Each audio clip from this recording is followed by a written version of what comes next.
কথায় বলে সময়ের পূর্বে কিছুই হয় না।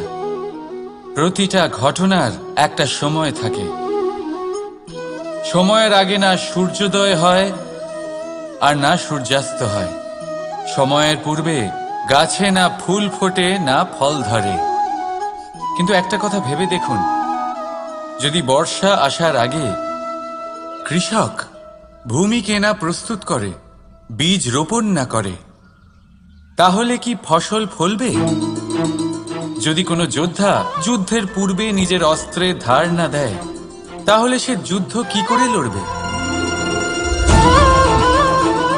এর মানে এটাই হলো যে সময় আপনার যখন আসার তখন অবশ্যই আসবে, কিন্তু ততক্ষণ এটাও গুরুত্বপূর্ণ যে আপনি নিজেকে তার জন্য তৈরি রাখুন, কারণ এই সুযোগ